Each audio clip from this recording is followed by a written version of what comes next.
We sit down on this rock, chatting away, and then 20 meters down the hill, I see something move in the bushes.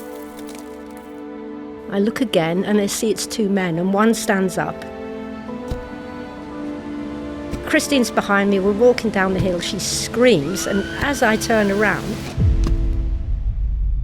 he takes out a machete. One of them goes through my backpack and he finds my Israeli ID. He grins, he's got the Jew. Right, nipping in the nuts, in the balls. With the knife? We're standing now, barefoot, gagged and bound, side by side, and he's plunging this knife into me. Allahu Akbar. I hear Kristine whimper, Jesus, save me.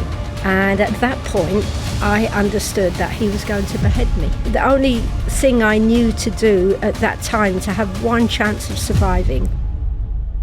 That's the worst story I've ever heard. Tal Hartuv, welcome to the show. Thank you, Andrew. I've been looking forward to this one. Oh, it's been lovely chatting to you just now, and we're going to get into some quite morose territory. Yeah. We'll get into what happened when this man attacked you and your friend. But recently I saw you were showing some concern, and it was concern about whether these men would be released in some sort of hostage deal. Do you know what the latest is on that? The latest is, in true Israeli style, nobody really knows what's going on, unfortunately. But we are in a war situation. I don't know. I mean, if there comes to be an all-for-all deal, meaning all murderers will be released for all hostages, dead and alive, then yeah, they'll be getting out. Have you seen a lot of people who are maybe anti-Israel, anti-Zionist tweeting about the number of hostages in Palestine at the moment, and they equate that to what we would call prisoners in Israel, who they say... I have seen it. First of all, I mean, I don't mean to be frivolous, but there's no such place as Palestine, okay? But these people are in Israeli prisons because they did wrong. They messed up. They committed evil acts. But this moral equivalence, you see it also on places like the BBC, right? I mean, if I could do a little cameo here and tell your viewers, please cancel your BBC license, and then my job is done and we can end this interview. But I see it a lot, and it's... there's such a moral difference, right, between civilians, mostly the farming community, kidnapped brutally, many of them raped, tortured, taken off to some tunnels in Gaza. They're hostages. But people who've been gone through a court of law and sentenced, they're prisoners. And we're at a point where Israel is releasing, I believe, many numbers of terrorists. Hundreds. In fact, I think it's known, but the last major prisoner release for the kidnapped soldier Gilad Shalit back in 2011. And among that was Sinwar, who was the architect of October the 7th. So you just gave, for each one hostage you get back, you end up giving dozens or hundreds of prisoners. Hundreds. But I think, Andrew, that shows how much, arguably, how much Jewish people love life. Life is worth everything to us, and how much the Islamic community cherishes death, basically. And we have sometimes I try to help English people to better, or British people, or America, or whoever's listening and watching, to better understand. I need them to imagine the worst terrorists in your country, in America, Canada, the UK, Australia, New Zealand, in your society, hundreds and hundreds of them being released just back to come and try and kill you again, just so you can get one hostage back. What it is, it's something they can't imagine. No, it is unimaginable. And it's very interesting because I did do an interview a few weeks ago, and I felt, it is anxiety inducing. I'm not scared, like, if they're released, they're going to come and find me, but it's the injustice of it all, right? The injustice, and it's so rage inducing. And I wondered to myself, like, how am I going to manage this? How am I going to manage this emotion? And I realized I needed to talk to some of the hostage families and be around hear their pain and their anguish. And I can't even begin to imagine what they're going through. And it occurred to me that it's a bit like the situation that the Jewish community found themselves in during the Holocaust in the ghettos, where you have the Judenrat. And the Judenrat are answerable to the Nazis, but they're also trying to look after their own people. And what you have, as one Holocaust historian said, he said it says choiceless choices. And that's the position that Israel seems to find herself in, choiceless choices. So for me, I understood like emotionally, to get through every gruesome day, I have to also hear the heart and the story of these poor families, because we, as a people, we're both Jewish. We've always been complex, and we've been able to hold two contradictory situations in each hand and somehow balance them out with that contradiction and that difficulty. You know what I mean? So it's like this thing with the hostage situation. On the one hand, these families, they need mercy, and the hostages need mercy. But people like myself, I want justice. I don't want them to get out. So it's not a this or that situation. It's a this and that. And the way I think we're going to get through it as a people, and also me, is to hold these two contradictory emotions in balance. It's a really interesting philosophical thought experiment here, isn't it? Everybody wants, whenever there's some sort of hostage, or not even just hostages, so somebody goes missing, or there was that sort of submarine recently, or a year ago, that went under the sea, right. The country comes together, you'd do anything to get those people back, because a narrative forms around them, and you imagine being in their shoes, and that's a societal empathy. And then, I suppose from a utilitarian aspect, yes, but how much would you as a society be willing to forego in exchange for one of those people? And that's the debate in Israel. But it's not just that. It's also, you said, if we release these murderers, the same people who will be cheering for the return of the hostages, I'm there. I'll be cheering and crying like I have every single time we see them come out. But amongst some of these people who are celebrating the release of our hostages, a few weeks down the road, it's very likely that we'll be at their funerals, because these murderers, these cold-blooded savages, have vowed to murder again. Right, so it's a terrible situation. And then obviously your own situation. Tell me about what happened that dark day. Wow, how long have we got, as they say? It's back in 2010. I was working as a tour guide in Israel. I've been in Israel several decades. And it was a Sabbath. I was guiding one friend. I'd actually met her in Poland when I was guiding an ecumenical tour of the Holocaust in Poland. And she wanted to come to Israel. So, I'm very easygoing. Said, come over for a long weekend. So Kristine Luken arrives on a Friday. And on the Sabbath, I'd planned this beautiful nature trail. She's not Jewish, is she, Kristine? No, Kristine's a Christian, was. And we're off, and I'm chatting about Roman coins, and we're walking through this. There's cyclamens, and there's palm trees and pine trees, and I'm a bird watcher, and I can hear all these different birds. And we sit down on this rock and chatting away, and then 20 meters down the hill, I see something move in the bushes. I look again, and I see it's two men, and one stands up, and he cries out to me in Hebrew, but with an Arab accent. He says, Yesh lechem mayim, have you got water? Now, I didn't suspect what would happen. Spoiler, we won't go there at the moment. But I didn't want them to come close. I thought maybe they want my bag or something. So I just answered back in Hebrew, I wish, and they went away. So Kristine turns to me and she said, well, what was that? Now, I didn't want to worry her, right? You get kind of hardcore when you live in Israel. You're much more streetwise than people who probably don't. And I said, listen, let's just get back to the car. I've forgotten what we were going to do. I meant to go here and there. And I take out my little penknife. It's very, very small. That's the size of the blade. Because I have it for peeling apples. Because I felt at the time, Andrew, they probably might. What if they come and grab my backpack? It's got everything in it. So Kristine's behind me. We're walking down the hill. She screams. And as I turn around, one of the two men jump on me. I fall to the ground, break my nose. I'm trying to fight with him, but I'm on my chest. And I managed to wiggle over, so I'm on my back. And now he's kneading his way up, like gouging out the air from my chest. And then I see my chance, like nipping in the nuts, in the balls.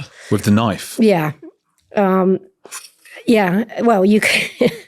But he overpowers me, and he takes the knife and he hoists me up. And then it was very confusing because he was wearing an Israeli police jacket and he had Israeli army trousers on, which was such dissonance. And he puts his hand inside the police jacket and he takes out a machete, which is a foot long and it's got a serrated blade. It's quite wide. And I tell you, I see that knife. I mean, I actually, even retelling it now, I can kind of feel that I'm thirsty. And one of the things, it felt like my tongue was covered in sandpaper. There was a thirst from nowhere, just thirst, like I hadn't drunk any water for a week. Covered in sweat from nowhere, tremoring. Is that a word? Tremoring. Yeah. And I mean, I pissed my pants.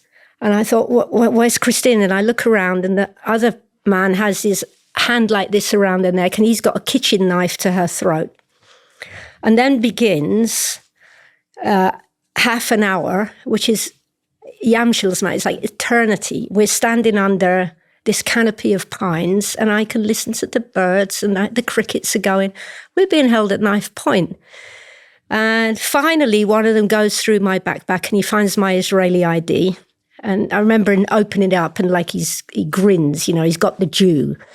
And I'm trying to manage Kristine at this point, right? I didn't want her to panic, and then they start stabbing us, heaven forbid.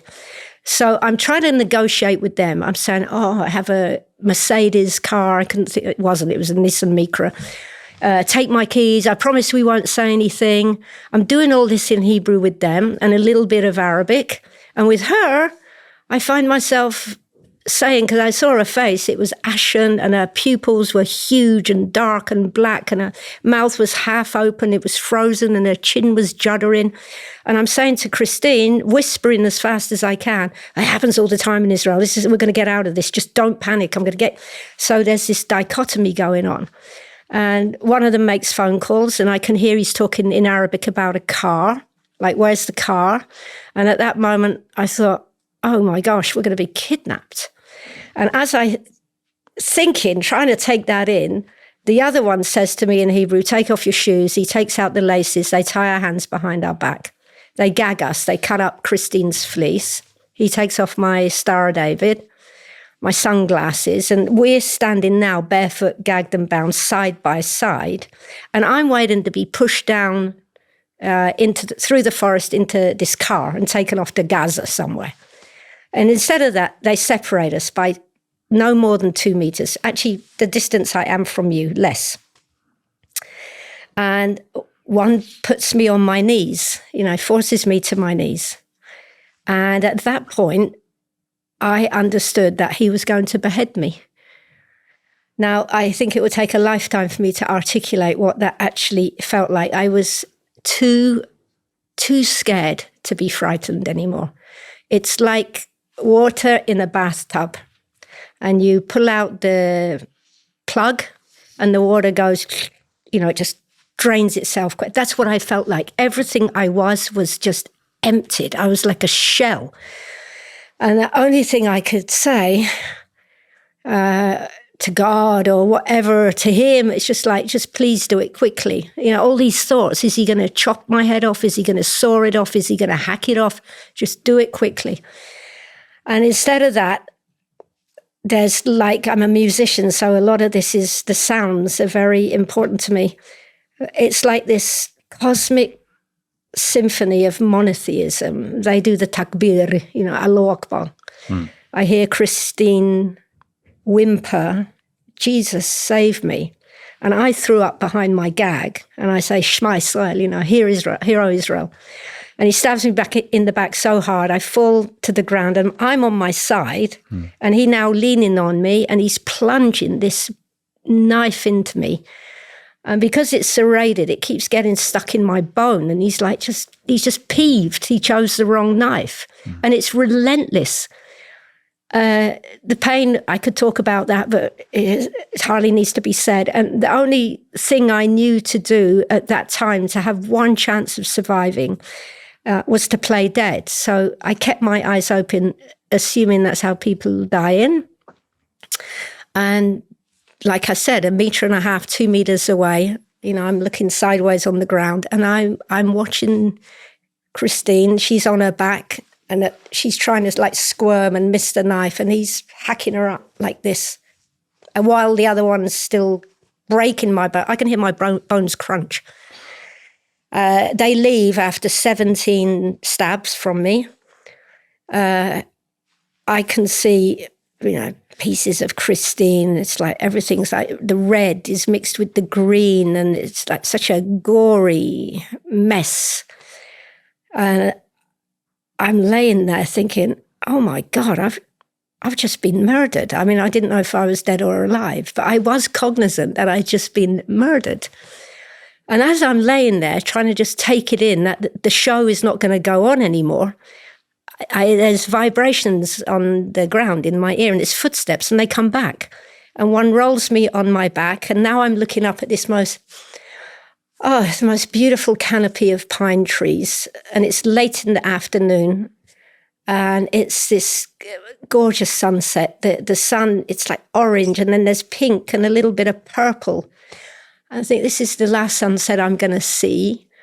And then that sun is suddenly covered by the silhouette of a hand, a man's hand that God made, clutching this knife. It was all black, right? Black hand, black jagged edge, and then this gorgeous sunset. And I watch him stab me in the chest. And I don't flinch, move, blink. That one missed my heart by 4 millimeters. They leave. They think we're both dead. And I have one last commission in life, which is to die nearer where I parked the car so the police could find my body. And it's obviously a terrible struggle to stand. That's like an understatement. It's like saying World War II is a bit inconvenient. I'm tied up. I've got ribs coming out of me. And after 3 times, all I wanted to do actually was sleep. Nothing hurt anymore, by the way, nothing. I just wanted to sleep, but I knew sleep is death. So after the 3rd time, I find myself on my feet, and the elation. It's like I did it. I was so happy. That's what's going on in your head. And I turn my back on what's left of Kristine, and just step by step, gag bound, barefoot, and I'm using my tour guide stuff. Okay, where's west, where's east? These trees go up on the hill, these grow down on the hill. Like I was trying to navigate where I parked the car. And I can hear I had a collapsed lung, had over 30 broken bones, 18 machete wounds, dislocated shoulder, broken shoulder blade, crushed sternum, bones in my lungs, a sliced diaphragm. Mm. And in that state, I walked over a mile, and I managed to get to a picnic site where there was a few Israeli families packing up, for the end of the Shabbat. And I never forget this. The sun is behind me, and I'm trying to say, I can't breathe. It's like breathing through a straw. Every time I breathe in, I gurgle. And I'm trying to find energy to shout through the gag, but I've puked up and it's blocking my airways. And I can see them. I'll never, because the sun is lighting up their picnic table. I'm thinking, for God's sake, take a look. And I can't say anything. I know I'm on my last breath. And then my shadow, I just remember how my shadow seeped over the hummus and the Diet Coke and the pita bread. And this woman looks up and she screams. So from that moment on, they called the ambulance. There's an army helicopter. I get rushed to hospital. Look, I'm born here, right? But I left after high school. And there's something about British irony I love. And I can laugh at this because I should laugh about what happened to me. But I remember being in the Dasa En Kerem hospital, and the last words I heard was from one surgeon to another who said, Muhammad, tanlita sakin, which is, Muhammad, pass me that knife, give me the scalpel. And I say it every time, Andrew. It was an Arab, Muslim, Israeli surgeon who saved my life.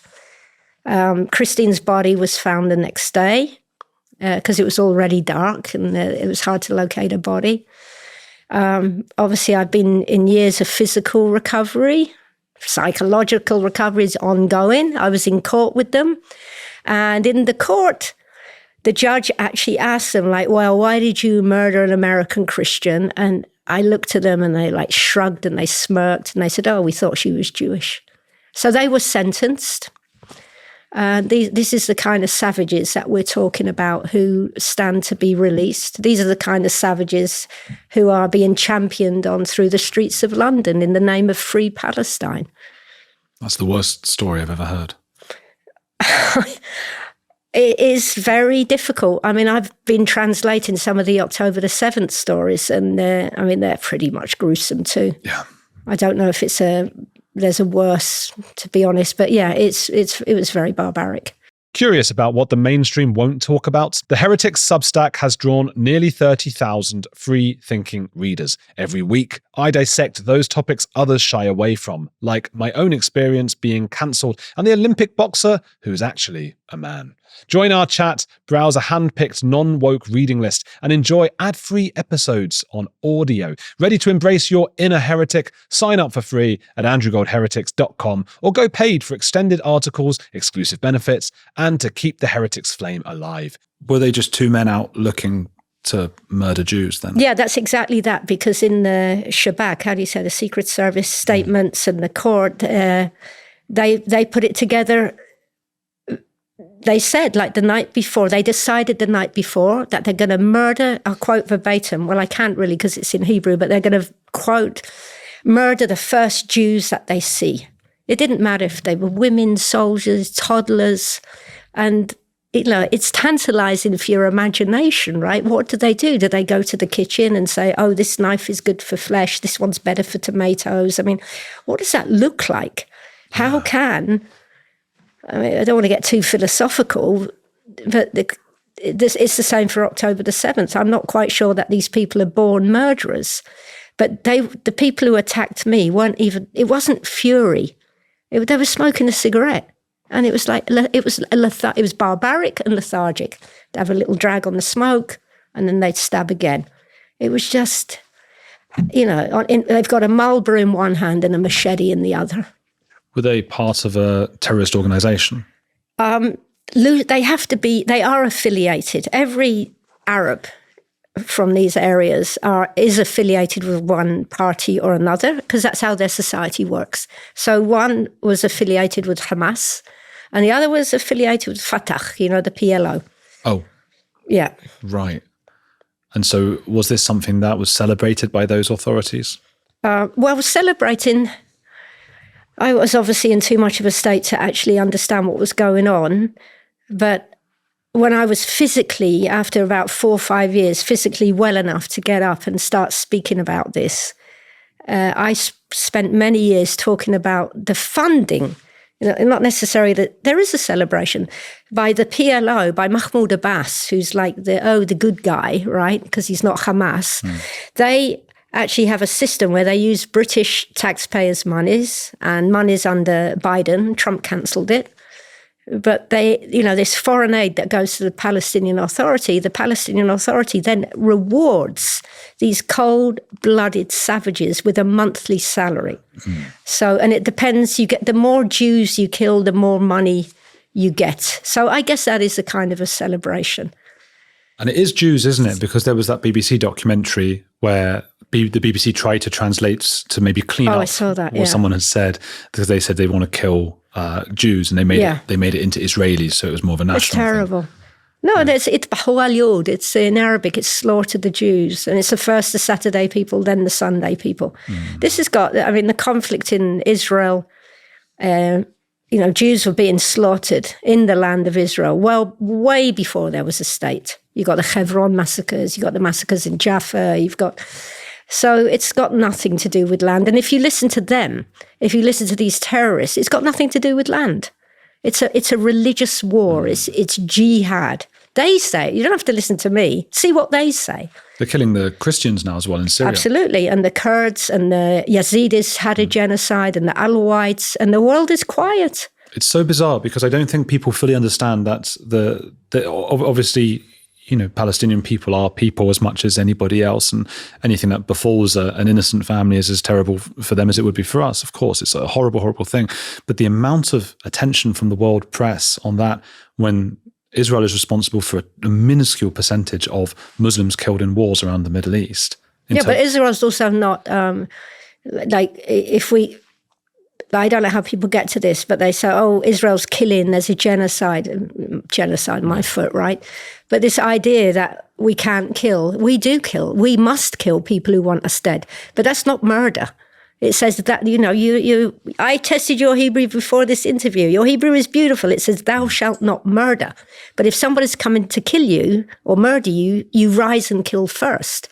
So there's this convolution, like the death of civilians. By the way, the numbers is only from Hamas, who the BBC takes really seriously. Please God, may that sick institution shut down sooner or later. Yeah. But the numbers are from the same people who commit this kind of barbarity.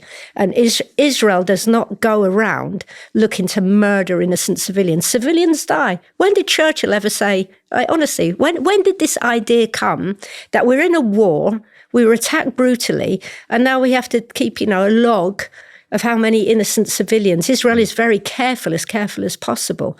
And I'll say something heretical. Is it a tragedy that innocent civilians get killed in Gaza? I don't feel it is. I think it's just a nature of war. Am I sorry for it? I'm sorry for my hostages who are down there. I'm sorry for my soldiers, our soldiers. It can be both, though. It can be a tragedy and for sure, but it's an outcome of war.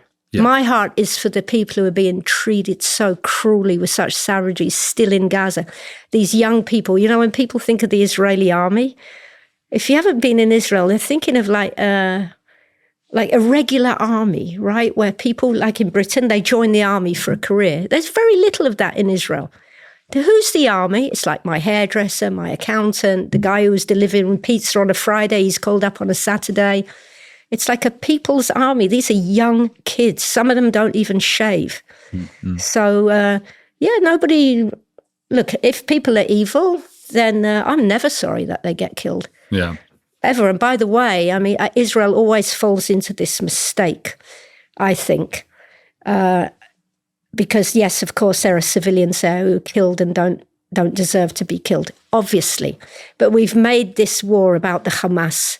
But you see this footage, like when they released the murder, the Bibas family, right? You have all these terrorists with their different color headbands. These are all different factions. These are not just Hamas. These are the PLFP, Hamas, the PLO, Islamic Jihad. And we have footage, the GoPro footage from the Hamas themselves, the so-called innocent civilians, like thousands, over 5,000 people infiltrated Israel that day. So, but we always say, it's just our war against Hamas. No, it's time to call it for what it is. Yeah, I think so. What you're saying, I think, is that it's not as simple as what I think the naive Western look at this, particularly this woke progressive look, is yes, there's sort of a terrorist organization in charge of this group of people in Palestine or Gaza who have been treated very badly, and that's why this has happened. And if they were able to be free, this doctrine or religion wouldn't be affecting them in quite the same way, which doesn't make sense because the rest of the Middle East, as we've just talked about Syria, is filled with this kind of terrorism and extremism. And we can talk about that rationally, and we need to be able to convince, I think, a lot of the lefty media, the BBC, they don't seem to understand what they're talking about, what they're really dealing with, do they? I don't think they want to understand. No. And like a lot of these people who are so critical about Israel, they like sleep through the year. They'll ignore real genocides. And then the moment Israel's mentioned, it's like, that's right. Let's go out on it. Yeah, really. It's an odd thing. And look, you and I spoke before the show, and I won't go into details, but you're not like right wing. You and I were discussing some of the excesses of the right at the moment that concern us, because it seems to be anybody who is concerned about Islamism is now tagged with this right wing thing, and I don't think that works for you or me or for people watching. Most of the viewers, they're sitting there going, "How is it that we've gotten to a situation where merely criticizing the people who have done what they did to you is now right wing somehow?" It surely is. If anything, it's a progressive outlook. It's saying, "Hey, we value not going around with fundamentalist religion and murdering one another." I don't know how people in this country. I don't know how people have got to it. It's either they are ignorant, or they're in bed with 7th century Islam. And it's also, I met with, yesterday in my very short trip here, I met with Sammy Woodhouse. I read her memoir. You're back to these great, how do you call them, grooming rape gangs. And I said to Sammy, there's a problem, right? Because it's how it's framed. And by the way, Tommy Robinson is always right about this gang rape stuff. And it's been framed like either it's Asian men, like, which is ridiculous, or it's predominantly Pakistani, which is true, but they're raping white English children. And that's not the framework, because you have this grooming and raping of women throughout the world, all right? And what it is, and I told Sammy, it's not just child sexual exploitation. It's time to get the elephant in the room and put it on the table. This idea of sexual slavery, of which Britain is now undergoing with all these children, it is a part of 7th century Islamic holy texts. And you can also see, it's part of jihad. And you can see this also from October the 7th, from the Hamas films. They've got these young Israeli women, and they say in Arabic, they say, oh, this one's a sex slave, this one will kill. So it's time for the British people to say what is going on. It's not because these men are predominantly Pakistani, and it's not because children, they're white and British. It's Muslims raping non-Muslim children. And that's where the discussion needs to go. But there are some Muslims who don't do that. There are many who don't do that, right? So, and there does seem to be predominantly Pakistani. So yeah, but that's the demographics of the country. You interviewed, I've watched every show, and one of my favourite people you've had on is Raja, right? Raja Mir. Amazing man. And he quite happily said he's culturally Muslim. It's a Muslim who saved my life. That's why I always say it. Yeah. All right? But we cannot... I'm not quite sure about this country. I think the silent majority of Muslims, who are probably horrified about what's going on, they're irrelevant because they're not speaking out. That's what Tommy says. Oh, yeah? It's an interesting one, because I used to think, well, why should they have to? Because I feel like if you're black and some black people do, why should you have to? Or if you're Jewish and there's, Epstein's now done a thing and whatever, what's that to do with me? Because he shares an ethnicity with me. Mm-hmm. But that's not a belief system. If I were a Scientologist who believed in Scientology and other Scientologists were doing something in the name of Scientology, that is a case where I would have to stand up and say, hey, not in my name. Absolutely. I'm not Jewish by religion. If I were and people were doing horrific things. But even then I do stand up and say, hey, some of the stuff in the Hasidic communities is not right. Mm-hmm. They have some horrible things going on there, not on the same level as what we're talking about with Islam, but some things that need to be called out. And I have done before. Right. So now I believe very much that this is a belief system. It is not an ethnicity. It is a doctrine. And if you are a peaceful observer of it, I think there is maybe a duty to go, well, this is my text and my religion, but I stand up and I will not have this done in my name. We will not keep marching against Israel and all of these things. But it's just crickets. How many, let's say, imams in this country have said a word about October the 7th? It's a weird thing, because you get more sort of Christian priests who will preach about LGBT and things like that, which go against its own doctrine. You'd have thought you'd get some imams. I mean, the LGBT News, was it Pink News? They've done some bits. Julie Bindel was telling me that I think I was telling her, actually. I read it. They've done some bits about sort of the gay imams and things like that. And they did a piece on that. And then that imam was killed a week later. So, of course. Well, you got people like... a really unsavory person, what's his name? Writes for the guy. Owen Jones. Yeah. Openly gay, and he thinks you can live in some future Palestine Narnia place and live as a gay man. I mean, what is wrong with these people? They joke about the Trump thing, because you see the Trump AI video, Trump and Musk in Palestine, Trump Gaza. Oh, yeah. In Gaza. And it was ridiculous and probably offensive to a lot of people, but it's nowhere near as insane as Owen Jones's dystopian idea, or not dystopian, this utopian idea of Gaza. I think people getting offended about the wrong things. Like, if we're going to be offended about a meme or AI stuff that different people put out, I'm offended that 1,200 Israelis, including Arabs, by the way, were raped and savaged and murdered and taken hostage on October the 7th. That's what I'm offended about. I'm not offended about people's memes. And I don't hear that outrage. I don't hear that horror when it comes to Israel. I think you can be offended about both, and one's on a whole different level. I mean, what you're describing is a whole different level to a stupid meme. But I can understand as well, if you have Palestinian family, particularly innocent family, who have been wiped off this, you're just killed from or whatever, and then you see Trump gloating about, with a Trump Gaza kind of thing, that is a bit... It's not the same level as what you're talking about, of course, but it's still something that's like, oh, come on, man. That's... But compare that to the utopian idea that Owen Jones has of Gaza and where you can be gay, maybe, or queers for Palestine. Well, you can't in any of the 57 Muslim countries. You can't do it there. So why would sort of removing Israel from the scenario change anything? But it's also these people set themselves up as experts, and they haven't even been here. Yeah, that's what I think. Owen Jones has to go and live in Palestine for a while. He's welcome. First of all, we have to find it. When we find the country, we can go and live Gaza, there. But yeah. No, I mean, just these people have such strong opinions and they're so influential and they haven't even been there. It's like, it's a joke. Gosh. How did it change you? What happened to you? In several ways. First of all, I think what it gave me is a ceiling and a floor. Meaning, let's say the ceiling is the highs of your life. You know, I think I still do have a good sense of humor, but I'm always out for a laugh. I mean, I love laughing. You're a fun person. Yeah, I really am. We go out afterwards and have a couple of cocktails, you know. But I think fun and there's something about lightness that's very good for the human soul. But the ceiling in my case, you know, there's a terrible expression in English, one of those horrible cliches where it says, "Oh, she doesn't have a care in the world," right? Horrible literary tool, but there would be a place that before the attack, I didn't have a care in the world.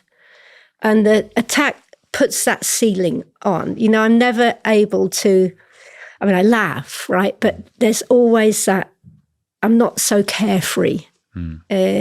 Yeah. And the other thing is the floor. And I know you ask your guests, like, is there a psychopath about you? I always think that's a very, very funny question. But the floor is, I mean, even when October the 7th broke out, of course I was shocked. But I said to myself, I've got this. It's all right. I've got this. I've been through worse. You know, I didn't know what was going to happen. But the floor is, you know, I'm thinking where the loneliness, isolation, the way your whole body, every molecule is saturated with my friend's screams and the blood. And like, this was for years. And I thought, whatever happens to me in the rest of my life will never go lower than this. So that's the ceiling and the floor. So how else did it change me? It prioritized things. I mean, I've never been like, what do you say, like an achiever, career-based. I've had so many different jobs just to feel like I could do, what do you call it, jack of all trades, master of none. But it did prioritize things. I mean, I remember that walk back through the forest. I say it really with it, you know, choke in my throat. I think what I was thinking about then is very formative of how I think now. Like, oh my gosh, I'm never going to see that person again. I didn't hug them. I didn't kiss them goodbye. I didn't call them to see how they were. I didn't say sorry that I was such an idiot and proud. And so I think I've taken a moral inventory after the attack, because we do focus on like a professional inventory, like what's your CV? And it's like, well, I never really had one anyway. But I think we should, I'm learning, I don't want to say what other people want to do, but I'm learning that it's good to take a moral inventory of who I am as a person every day. Was there one family member in particular that you had in mind on that walk? Well, my family don't live in Israel. There was a friend. I mean, I'm not an arguey person, right? And if I do get angry, I do have a temper, like I'll snap, but I'm very quick to say sorry. I'm really not the kind of person who has a grudge. Such a waste of time. But I hadn't argued, we disagreed about something, and I was too proud to say sorry, you know, and I'd meant to do it. Because it was Shabbat and they were religious, I wasn't going to call them on Shabbat. And I remember thinking that, oh my God, I should have called them yesterday. Like, why did I put it off? So these things, what you're thinking about, regrets, or I've never watched TV to any degree, so I didn't feel like I'd squandered my life or anything like that. But I would rather now call someone just to hear their voice. I'll just call them and say, hey, and they'll say, hey. And I said, I just wanted to hear your voice. Did family fly out to Israel to see you? No, and my parents are both dead now. My mother was still alive, but she was elderly, and my brother was her caregiver. So they wanted to come, but I didn't want that. First of all, there was an ongoing investigation with the police, and it took a few days because they were trying to get another whole cell group. The climate would be difficult for my elderly mother. Their language, I mean, they don't know Hebrew. Sure. And I felt they would be a burden on me, and it would be hard for them. So through friends, I said, look, please just tell them to come and visit in a few months. It's all good. I've got this. But your friends come and see you. Yeah. Oh, listen, it was amazing because my friends in Israel, you know, I do have good friends. I've always had very good friends. They're incredible. I mean, I needed physical help for a number of years. I couldn't get out of bed without help. I couldn't go to the bathroom without help. I couldn't shower. Like nothing moved. So they literally made a rota. Someone was on watch 24/7. And this went on for many, many, many months. As you can tell, I was living on my own, reasonably happily. I don't know if anybody's happy in any situation, but, you know, that was the situation I chose and found myself in. And the attack was really you go back to your question, how did it change me? First of all, it shattered my world. I mean, if I think of my identity of who I was before, you know, fun-loving musician, tour guide, goofing around, loved reading, nerd, bird watcher. The attack happens and that's all gone. I couldn't even remember what I was like before the attack. And then I just, you know, when I was well enough and I could string a sentence together, I started speaking about what happened to me with the intent of trying to stop the funding of the Palestinian terrorists. And I was always introduced as a victim of terror. Now, it's interesting because in Hebrew, we don't have the word victim for somebody who's still alive. Wow. It's just somebody who's dead. And even musically, you say the word victim, right? It's like victim. It's like so nasally, so helpless. And my blood curdled every time I was introduced like that. And I understand because I was a victim of terrorism. So then I changed the narrative. This is all about, I know I'm going on a tangent, but this is all about how I changed. I changed that to, I want to be introduced as a survivor of terrorism. I'm a survivor.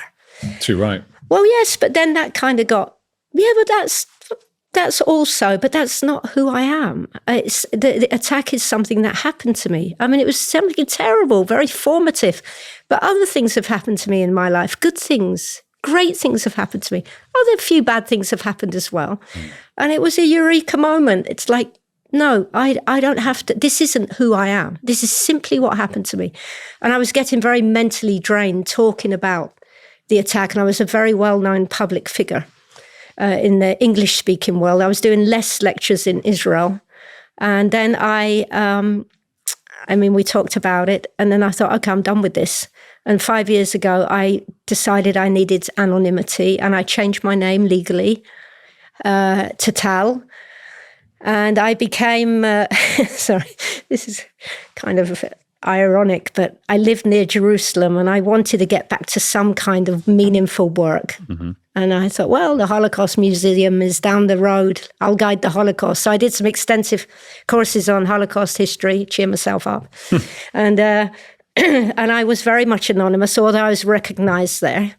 By the way, that changed me too, because when we suffer, just by default, we're very focused on ourselves, right? It's my suffering. There's no room for anybody else in the world.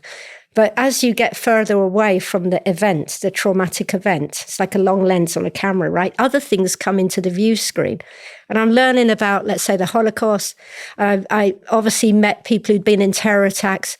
And I was devastated and liberated to find out that it's not all about me. It's not just about me. So that changed me. That my world was shattered, but it was widened. And it's been something very, very... healing is not the right word.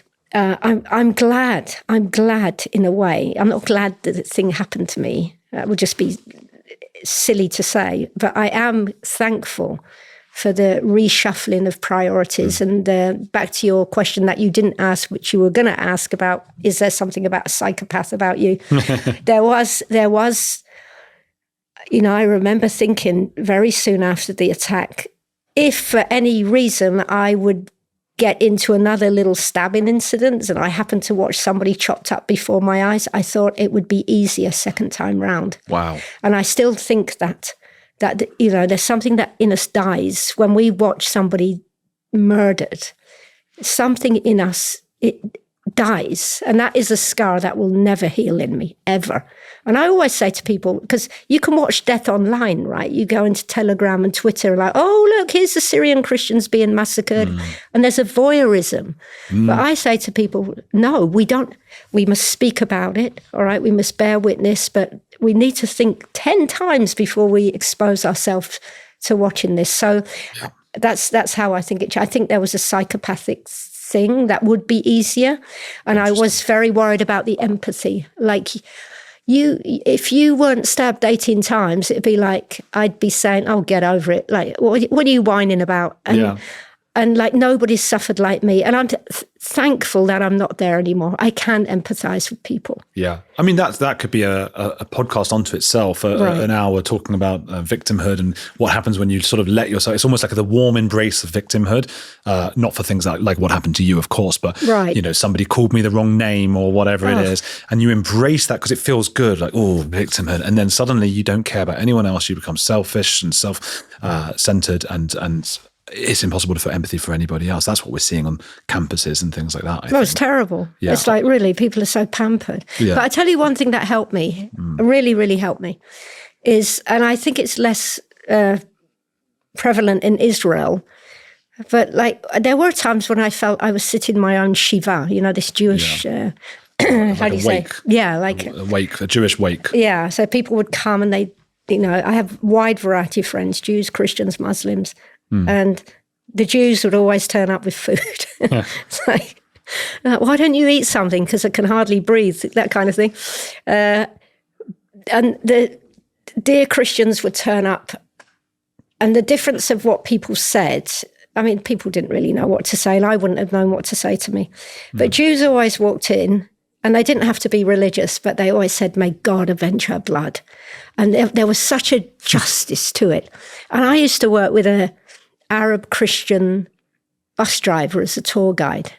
And I told him, I won't say his real name here, but I said, Khalil, like, I'm scared of the Arabs. I hate the Arabs. I mean, really, I was just like, I wish you were all dead. Help me. What do I do? And we sat and we chatted, and he told me something so smart. He says, you must maintain your right to hate, but you must limit and direct that hatred of evil to the perpetrators and not let it spill out.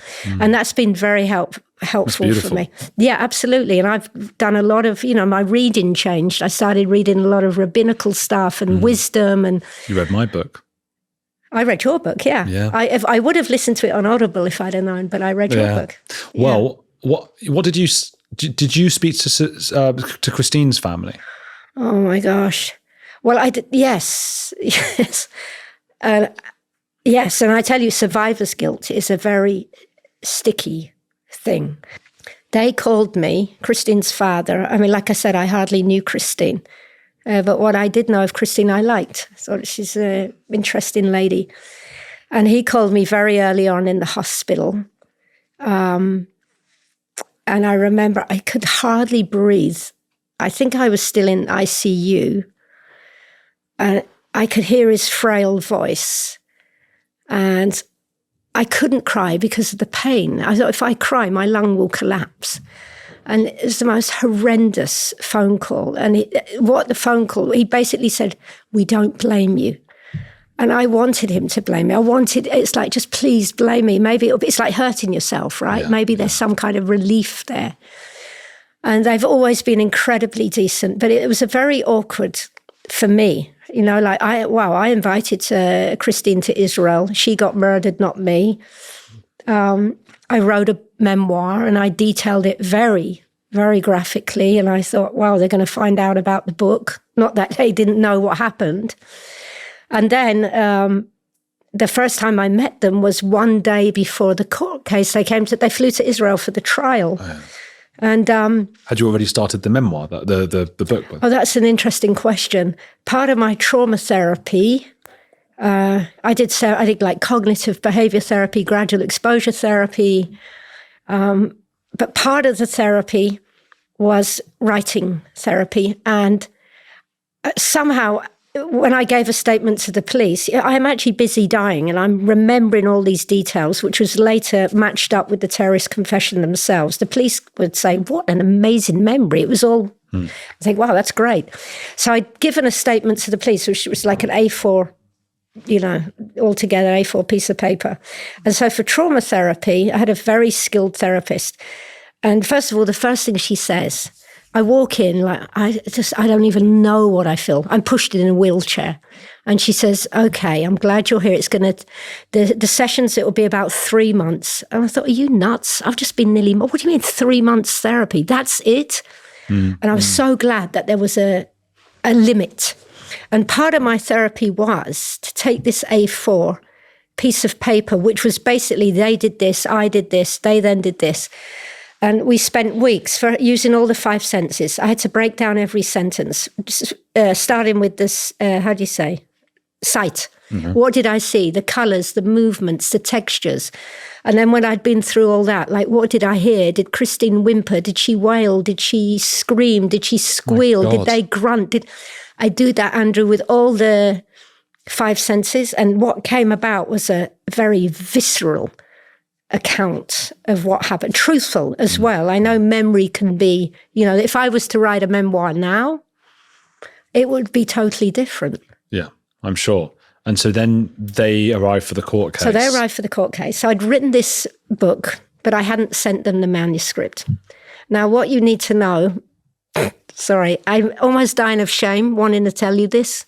I had a little doggy who was with me on the attack. They stabbed the dog. The dog survived. Oh, gosh, I just told you I was stabbed 18 times and you never reacted like that. But I'm talking about a dog. It's like, I know what you mean. Yeah. Because I could cry about the dog because the dog got run over when I was in like 3 months after the attack. Oh, no. Yeah, and that was like my world had collapsed because the dog was my witness.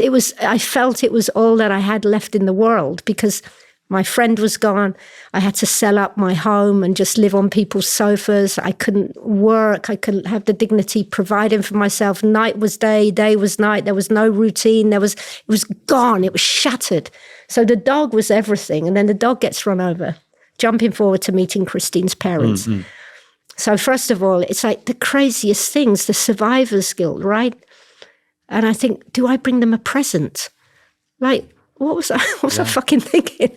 Excuse me for the French, but I'm actually feeling shame, right? But so I have a friend who's a tour guide, and he said, look, I took some really beautiful photos of some unknown places in Jerusalem. I made it a proper book. Give them that. I thought, that's a nice thing. So I wrapped the book up. We arranged to meet in this hotel. And, 1 minute before they're about to arrive, I realized I hadn't considered the title of this book, which is Surprises in the Holy Land. Surprises, like the fact that their daughter was murdered in the Holy Land was quite a surprise. And for me, the title of this book, like, what was I thinking? And then Mr. and Mrs. Luken turn up, and I thrust it in their hand. I go, oh, surprise, and oh, no. And then a waiter comes up. This is to demonstrate what was going on in my head. And the Arab waiter, and he says, good morning, my name is Kifach. And so the waiter has the same name as the savage who murdered their daughter. And I was thinking, did they know? Did they recognize it? Or have they only read it? And we order cheesecake with blueberries. And he comes up and this Arab's got this knife, this long knife, and he's cutting cheesecake and all the... Yeah. Everything was so difficult. And the questions like, what do I say? How was your flight? Lovely weather. I love you. Do I shake their hand? Do I hug them? I didn't know what to do, Andrew. And they were only gracious to me. And I remember sitting there and I'm telling myself, I hated myself. I can't tell you how much I wish a hole would open up and swallow me. But I know I have to communicate. So I say to them, with all the good intent in the world, right? And I look at them and I say, I know how you feel. My dog died. And that is the most tragic. And since then, I actually, that court case was the next day. I thought, I can't look at them. What an idiot. What did I just say to them? And so they turn up in court and they never blame me. And the reason why it took me so long to publish my memoir is I just didn't want them to read the manuscript. I didn't want them to see all the details. And then one night I thought, I got to send the manuscripts. I had a couple of Johnny Walkers and made me much more liberal, sent off the manuscript. They emailed back 2 days later and they said, we had no idea. This is, thank you for telling us. And it opened the floodgates. And it's a much, they felt nothing bad towards me, but it's a difficult thing to live with. Survivor's guilt. It's very difficult. I've got one more question for you, but where can people get your or follow you? Or we've got that. So this is yours. Is this? Yeah. So The Rage Less Traveled, and it's under your former name, yeah. Kay Wilson. People can just get that online. They can. By the way, if I can just say, I changed my name because that was part of my metamorphosis, right? I was going anonymous, and it's when I didn't want to just be defined by the terror attack. So I changed my name, and I forgot to tell you that. That makes sense. Tal Hartuv. Yes. Who's a heretic you admire? Well, because I'm British and Israeli, am I allowed to? Yes. So nearly everyone on your show, including you, actually. Thank you. I mean that. I think the voices of the Muslim apostates are important voices, very brave, courageous voices. Raja, who's culturally Muslim, I think he's amazing. Yasmin Mohammed. All these people. Nuria Khan. Right. She's wonderful. But anyone who's left Islam and are willing to speak out. But I think my favourite British heretic by far, not by far, but for different reasons, is Tommy Robinson. I was his tour guide in Israel. I got to spend quite a few days with Tommy, and his love and his quest for justice and truth and the mercy he shows to the people who need mercy. I haven't met another human being like that. What's the memory you have of him being particularly merciful? I'll tell you what it was. First of all, I took him to, he wanted to see everybody. He wanted to meet Arabs, Jews, Muslims, Christians. And he was just Tommy. He'd go to camel races with the Bedouins, laugh around. His language races with the Bedouins. Yeah, and he'd be effing and blinding here and there, just having a great laugh. And it was this is great. He was him wherever he was. Yeah. But I think my memory was I was in the front of the car, and Tommy, he came over with a black friend of his and another guy, and then 3 other Israelis joined, including a Muslim. And I'm in the front, and I'm telling Tommy my story. He knew a little bit of what happened to me. I catch a glimpse of his face in the mirror, right? And his eyes he has tears in his eyes, but it's not like a soppy, it's like a rage and and I felt his emotion, and it was this mixture of I knew he would jump in the front seat and just hug me. I knew it, and I knew if he had a knife there, he'd attack them if he could. I mean, he said, I wish I'd have been there. And I said, Tommy, I wish you'd have been there too. So I think Tommy is the man with the unforgivable past, which is all these goody two-shoes, holier than thou people. And I've spent time with Tommy, and I think Tommy is a remarkable human being. So he's my favourite British heretic. And my favourite Israeli heretic is Israel's 6th Prime Minister, Menachem Begin. And I tell you why. There's a lot there which I don't know, I want to be like Menachem Begin when I grow up. First of all, his past is terrible, right? His whole family were murdered in the Holocaust. And he gets to Israel, which was British Mandate Palestine, and he's such a visionary. He knows exactly what's going on. He knows the Jews they're being wiped out. The war ends, Israel becomes a state, and then a few years later, this idea of reparations from Germany.